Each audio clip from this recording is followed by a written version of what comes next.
Capernaum es el lugar donde posiblemente Jesús se sentía como en su casa. A pesar de que había nacido en Belén, que es al sur de Jerusalén, habían vivido en Egipto, primeros años de infancia, regresan a Nazaret, donde aparentemente está la mayoría de los familiares. Y Nazaret pertenece a la zona de la Galilea. Galilea no es una ciudad, es una región compuesta por varios sitios. Pero a Jesús no le iba bien en Nazaret. De hecho, el jueves predicando por la radio en Nueva Vida a las 7, estaba hablando sobre que nadie es profeta en su tierra. Lo dijo allí mismo en Nazaret. Dice, aquí esta gente no me cree, aquí esta gente no me auspicia. Y el texto dice que se fue de allí y hubo pocos milagros debido a la incredulidad de la gente. Entonces, si no estaba en Nazaret, que es donde el barrio donde él se cría, ¿a dónde va? A Capernaum. Porque en Capernaum lo recibían con los brazos abiertos. Estaba la casa de Pedro, Andrés, Jacobo, Juan. Cerquita hay una región que se llama Magdala. Allí vivía María Magdalena y otros de ellos, Felipe. Entonces, allí estaba entre los suyos. Ocurrían milagros, discursos, parábolas. Jesús corría toda la cuenca del lago de Galilea. Y parece que Capernaum es el sitio donde usted y yo tenemos a veces un sitio donde usted dice, me gustaría estar en tal sitio, porque allí la pasa bien. Y un día Jesús emite una palabra y dice, pasemos a la otra orilla. Y ya usted sabe la historia, se suben en el barco, viene una tormenta, se forma un revolú, los discípulos quedan en crisis. Y más o menos ese es el trasfondo histórico contextual del texto. Vamos a algunos asuntos interesantes, y el primero de ellos es que a veces nosotros pensamos que ese pasaje trata sobre la tormenta. Pero si usted lo lee bien, el asunto de la tormenta son como 2 versos. El resto es sobre los discípulos. A los discípulos es a quienes se les da la orden de que vamos a la otra orilla. A los discípulos son los que lo agarran y lo montan en la barca. Los discípulos son los que empiezan a navegar en la barca. Los discípulos son los que se enfrentan a la tormenta. Los discípulos son a los que la tormenta les mete miedo. Los discípulos son los que están en crisis. Son los que despiertan a Jesús. Y en todo ese escenario dice el texto que Cristo está durmiendo. Así que el texto trata no de la tormenta, trata sobre los discípulos. Y eso somos nosotros. Segundo, lo crítico del texto que aparece en 2 versos. Un Cristo que se pone de pie y le dice a la tormenta que se calle la boca y al mar que se quede quieto. Se acabó el problema. O sea, lo que aparenta ser el verdadero problema, Cristo lo resuelve con 2 órdenes. Calla y enmudece. Se acabó. O sea, los problemas que vienen a la consideración de Dios, Dios los resuelve fácil. Salte. Se acabó.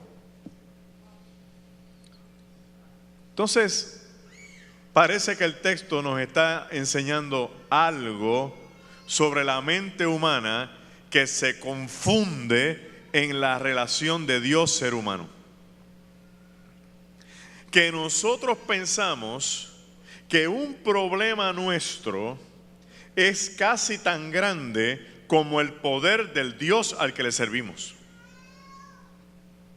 Y el texto nos está diciendo que Dios maneja los problemas en el momento que los tiene que manejar, de la forma que usted y yo no nos imaginamos y que jamás en la vida nos hubiéramos pensado. Y que el verdadero problema no es lo que yo estoy viviendo, sino lo que yo pienso de lo que estoy viviendo. Por ejemplo, la tormenta se está formando, está lloviendo, se está llenando el barco de agua. Es una realidad. Las olas se están subiendo también dentro del barco. Para encima del asunto, Jesús está durmiendo. El escenario del discipulado es un escenario bastante tétrico, confuso, difícil. Pero el problema no era la tormenta. Es la actitud que ellos están asumiendo ante su problema.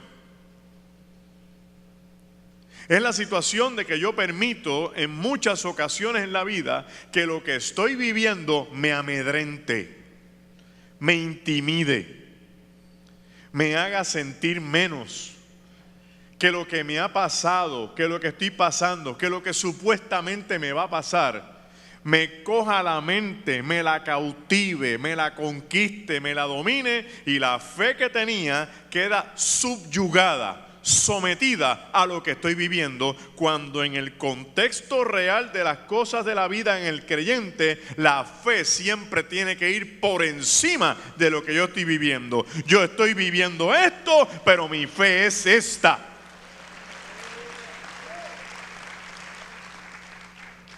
Y lo que sucede es que tiene que haber un aprendizaje.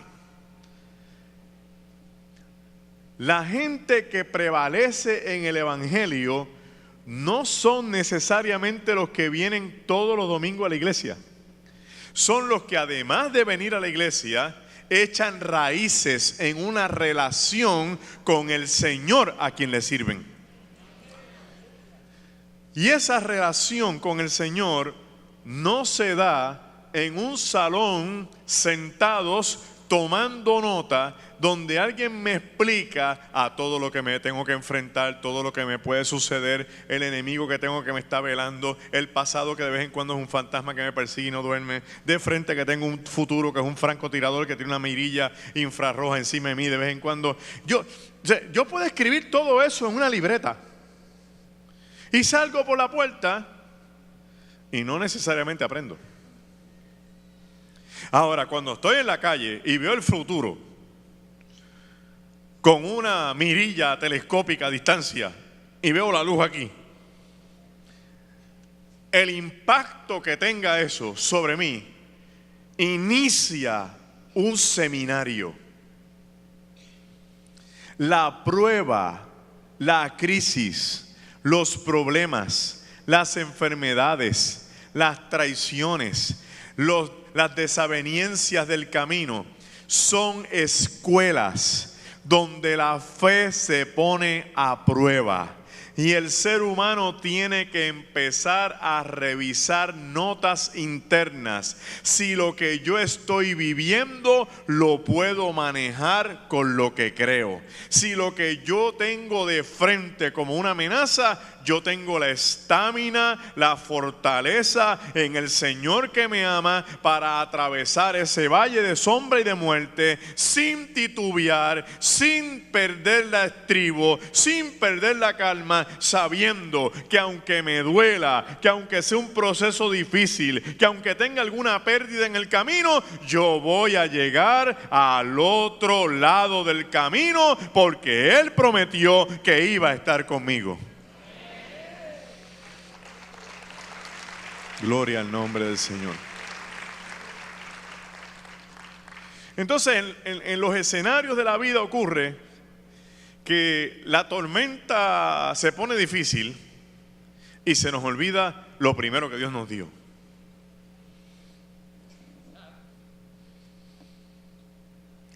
Los cristianos no crecen en las orillas. Hay un bote que tiene su nombre. Ustedes tienen que subir en ese bote. No puede estar como el capitán Araña, que despide a la gente y se queda en la orilla despidiéndolo. Tiene que subirse al bote. Y ruge el mar. Y ruge la tempestad. Y a los discípulos se olvidó una frase simple que Cristo les dijo: pasemos a la otra orilla. Qué cosa tan sencilla. Cristo dice las cosas como van a pasar. Si Él dijo que van a pasar a la otra orilla, aunque el barco se le hunda, van a llegar a la otra orilla. Pero entonces creemos que tiene que ser como uno piensa, seco, con los remos derechos, todos completos, con ese mástil así estirado hasta arriba, con todas las velas, con el viento a favor, sin una nube de amenaza. O sea, uno construye, Dios te da una palabra y uno construye todo el escenario de cómo debe ser ese cumplimiento. No se fije en el escenario, fíjese en lo que el Señor le dijo. Si Él te dijo que vas a llegar a la otra orilla, aunque sea enganchado en una tabla del bote, que es lo que te quede, vas a llegar a la otra orilla. Aunque sea nadando, vas a llegar a la otra orilla. Aunque sea agarrado de otro que te está salvando, vas a llegar a la otra orilla, porque su palabra siempre se va a cumplir por encima de tus circunstancias. No se amedrente, no se aflija. Lo otro, en el segundo de los escenarios, es que los discípulos intentaron lo que nosotros intentamos. Oiga, Jesús está en la barca de Pedro. Este no es cualquier tipo en Galilea. Como dirían los muchachos hace un tiempo atrás, este es el monstruo, este es el cangri de Galilea. Todo el mundo sabe que este es el mejor tipo, este es el más duro que hay en esa región. O sea, la gente ve la barca de Pedro a lo lejos, dice, ahí va Pedro. ¿Por qué usted cree que le dijo a Jesús? Mira, estuvimos pescando toda la noche y no pescamos nada, o sea, se nos fue en blanco. Yo voy a tirar la red, porque como las redes no se tiran de día, cuando la gente vea que Pedro está tirando la red de día, decía, adiós, Pedro se volvió loco. O sea, hay un asunto de reputación, hay un asunto de imagen envuelto en el asunto. Y cuando uno tiene peritaje y experiencia, y uno domina los escenarios donde uno se mueve, uno trata de manejar las cosas a la manera en que uno las conoce. Así que cuando viene la tormenta de frente, Pedro le tiene que decir a los demás, muchachos, viene un diluvio, ahí vamos a manejarlo y no despertemos al Señor. Porque de esto nosotros sabemos, el que sane gente, eche fuera demonios, que camine sobre el agua si quiere, pero este asunto lo más en nosotros. Cada vez que usted y yo desplazamos a Cristo, sin contar con Él, porque podemos hacer las cosas como nosotros creemos que debemos hacerlas, lo ponemos a dormir. Pues Cristo dice, ¿lo quieres hacer tú? Pues yo voy a agarrar un power nap. Pues tú eres el monstruo, ¿verdad? Tú eres el que sabe cómo manejar tormentita y todas esas cosas. Óigase. No, porque estos análisis no son así, esto es otra. No, porque lo que va aquí es la opinión del otro doctor. No, yo conozco a este abogado que esto es lo último que hay en la avenida. Y yo. Y Cristo dijo, ok, tú. Voy a dormir, vengo ahorita. Francis Chan tiene un libro bien bueno, se llama Loco Amor. Se titula Loco Amor. Y en uno de los párrafos, hablando sobre cómo desplazamos a Jesús, porque no conocemos la capacidad de Dios para con nuestras vidas. Dice que si a usted y a mí nos dieran la oportunidad de salir en una película, pero una milésima parte de un segundo en una escena, es más, así metido un bonche de gente, y de lado, que lo que se ve es la oreja nada más. Usted no va a ir corriendo a la familia suya y decir, mira, hay una película donde yo salgo, porque están todos los familiares así. Avísame cuándo. Ay, no te vi. Sí, la oreja. Dale para atrás otra vez. Entonces la película dura 1 hora y media, usted una fracción de segundo, una oreja ahí. Y la película es sobre usted. ¿Quién nos ha dicho que la película es sobre nosotros? ¿Quién nos ha dicho que Dios tiene una película llamada vida y usted y yo somos los artistas principales que estamos cualificando para el Oscar? Usted y yo lo más que vamos a hacer es la oreja. La película se trata sobre Él. El que tiene poder para sanarte es Él. El que tiene el poder para resolver tus problemas es Él. El que puede abrirte las puertas que tú no puedes abrir es Él.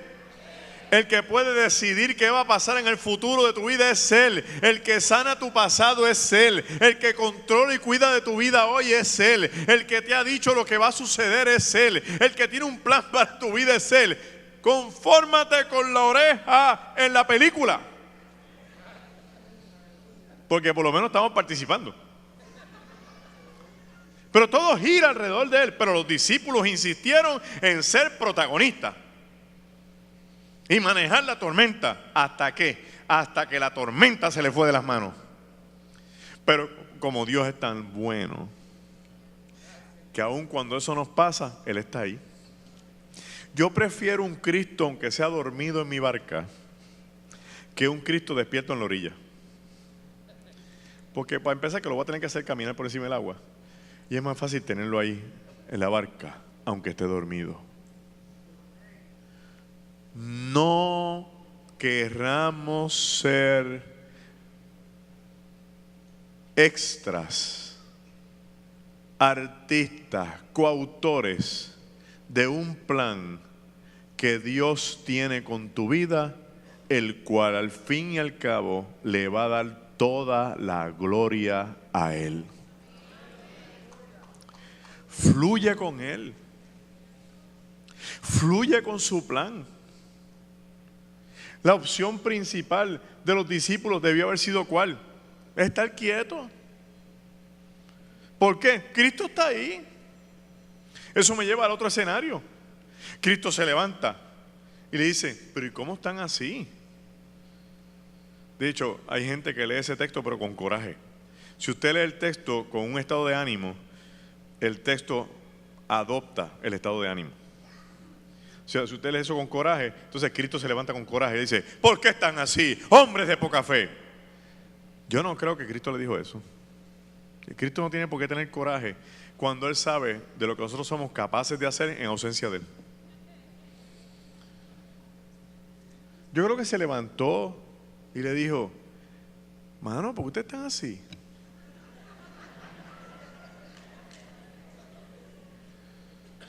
¿Y qué les pasó? Chacho, pero ustedes no tienen fe. Ya, chequé trip. Mira, cállate la boca tú, enmudece. Y ya, vamos a la orilla esa. ¿Qué le está diciendo Cristo? Que hay que tener fe y pararse en la punta de la barca y decirle a la tormenta, ¡cállate! Y ahí soy el más grande porque yo tengo fe para controlar los huracanes. De verdad, nos hacían falta 100 de esos para María. Porque yo tengo una fe que es tremenda y que puedo caminar por encima del agua y tengo una fe para hacer aquello. La fe no es para hacer cosas grandes. La fe es para descansar en Él. Él es el que hace. Él es el que sabe lo que tiene que hacer y cómo hacerlo. La fe es la fuerza que me mantiene de pie, aun cuando mis circunstancias no cambian. La fe es lo que me hace cantar cuando otros lloran. La fe es lo que me hace creer cuando otros dan la espalda. La fe es lo que me hace creer que aun en mi peor circunstancia, Dios está presente y tiene algo que puede ser la diferencia. Yo no tengo que conocer los planes de Dios. Yo no tengo ni siquiera que entender a Dios. Esta mente no da para entender eso. Pero sí creer. Sí creer. Entonces, Magdiel, ¿qué le dijo? ¿Qué quiso decirle Cristo? Que si Él está en el barco, ¿cómo se va a hundir? ¿Te imaginas el periódico de Galilea? Primera plana. Estas son las noticias de la zona de Galilea. Se hunde barco con Jesús adentro. Esa noticia usted nunca la va a escuchar. No hay ningún barco que se hunda con Jesús, a menos que Él tenga un propósito ulterior que uno no conozca. Jesús le está diciendo, si yo estoy, todo está en mi orden. Si yo estoy, no hay por qué preocuparse. Si yo estoy, todo tiene que fluir. Todo tiene que marchar bien. Y yo creo que nosotros tenemos una urgencia, no una necesidad. Hoy día es una urgencia, no solo de subir a Cristo en el barco, sino de reconocer que Él está ahí. De reconocer su presencia y respetar su autoridad. Digo a la gente en los debates de las leyes sobre Puerto Rico. Mire, Puerto Rico es uno de los países que más leyes tiene por habitante por milla cuadrada en el mundo. Y estamos entre los peores. Lo que quiere decir que el sistema de construir leyes no es ameno ni consono con la conducta del país. Y pueden aumentar las multas, pueden aumentar lo que quieran. Va a seguir la gente por el paseo, que es el carril que más avanza en los tapones. Va a seguir la gente comiéndose las luces. Porque se trata de algo dentro de uno, no afuera. Se llama un valor. Si a mí no me enseñan que las leyes se respetan, pueden haber 1000 leyes, no las voy a respetar porque no tengo ese valor dentro de mí. Funciona de esa forma. Esa misma mentalidad se está trayendo a la relación con Dios. Como yo no conozco a Dios, no lo estoy respetando. Usted solo respeta lo que le reconoce autoridad. Por eso usted cuando se criaba, igual que yo, su mamá lo miraba por encima de la mesa. Y usted, aquí se acabó, esto es el apocalipsis ahorita. Sí, y la puede ver riéndose y dando chistes, y usted sabe que a pesar de todo eso, detrás está la bestia de las 7 cabezas con los 10 cuernos, y lo va a someter cuando lo agarre. Viene un tsunami para su vida. No tenía ni que decírselo. A uno le enseñaban las correas de lejos. Y esa era la pena de muerte. Eso era, estoy sentenciado. No me libra nadie. Porque uno reconocía autoridad. Reconocía autoridad en el maestro de escuela. Reconocía autoridad en el policía. Reconocía autoridad en las instituciones. Todo se ha ido perdiendo, pero no se puede perder reconocer autoridad en un Cristo de poder que está presente y disponible para decirte que todavía Él cree que tú debes creer en Él para Él someter lo que te amenaza. Aleluya, gloria a Dios.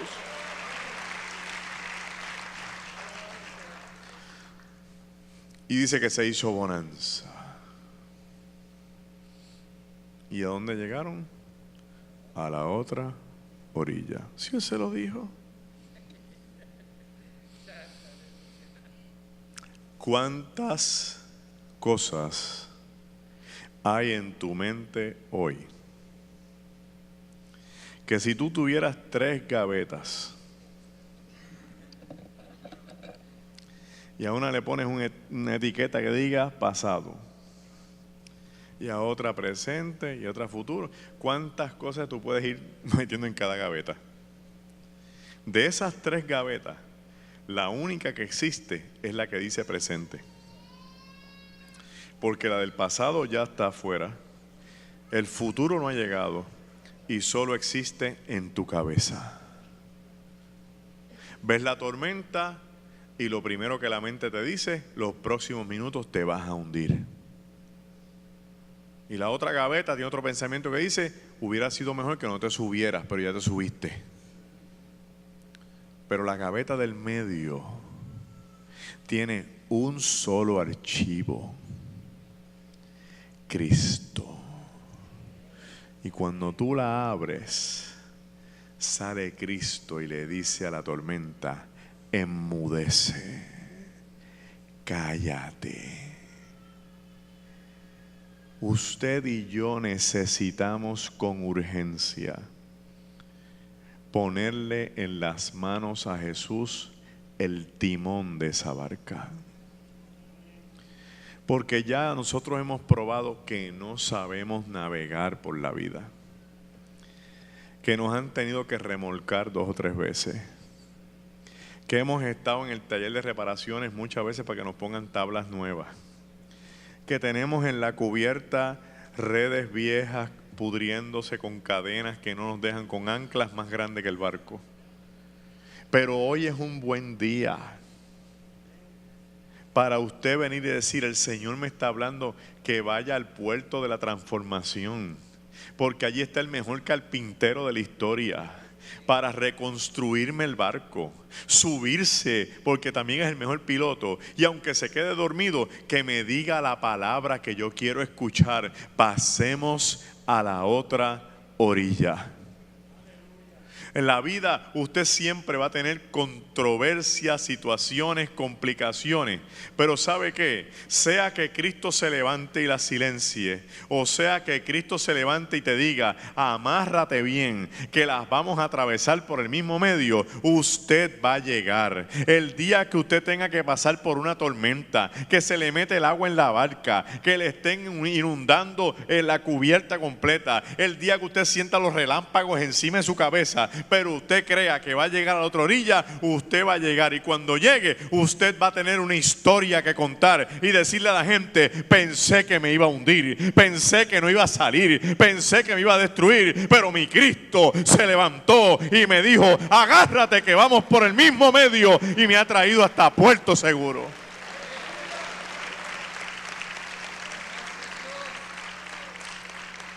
Y hay gente que podrá decir: yo he escuchado esta palabra en otros sitios, en otros pastores, estoy de acuerdo, pero hoy te la traigo con un elemento adicional. Creemos, pero no estamos confiando. La parte dura es confiar. Si yo creo que Él me dijo que voy a pasar a la otra orilla, pero se me está haciendo difícil descansar en sus promesas. Tienes que creer y descansar. Tienes que creer y confiar que el Señor va a dar la lucha por ti. No hay una sola razón por la cual Él no lo quiera hacer. Y por último, lo que más pesa en el texto no es ni la tormenta, ni enmudece, ni cállate, ni por qué tienes miedo. Lo que más pesa en todo el texto es: pasemos a la otra orilla. Y le voy a decir por qué. Porque es lo que originalmente Cristo dijo. Todo lo demás está construido debajo de eso. Y yo te quiero preguntar en la mañana de hoy: ¿qué palabra te ha dado el Señor? Porque a lo mejor no te ha dicho pasemos a otra orilla, pero algo te tiene que haber dicho. ¿Qué te ha dicho el Señor para ti? Pues el Señor me dijo que no temiera. Excelente. El Señor me dijo que confiara. Perfecto. Sí, porque Dios no habla mucho. El Señor me dijo que iba a ir conmigo. Glorioso. Pero ¿por qué, predicador? Agárrate de esa palabra. Porque esa palabra es la que te va a hacer ver que no importa lo que tengas que enfrentar, vas a prevalecer. Nada está por encima de lo que Dios quiere para tu vida. Y lo que estés viendo puede ser gigantesco, como una tormenta, como un gigante, como un muro, como lo que tú quieras ver en tu vida, como lo que de verdad se te esté apareciendo. Pero sobre eso va a estar lo que Dios quiere para tu vida. Y si Dios tiene un plan con tu vida, todo lo que te esté sucediendo de una forma u otra va a adelantar ese plan, va a abonar a ese plan, va a contribuir con ese plan, porque nada de lo que te sucede puede ser más grande que detenga la obra que Dios quiere contigo. Hermano, pero yo he tenido pérdida. Usted no ha tenido pérdida. A usted le quitaron lo que no necesitaba. Hermano, pero a mí me han pasado muchas cosas, o a usted no le han pasado muchas cosas. Usted está experimentando muchas cosas. Cambia el sistema del lenguaje, cambia el sistema del pensamiento, cambia su estructura de vivir y de creer, y afine su relación con Dios para que las cosas fluyan de la manera que Él quiere y no como usted piense. Aleluya.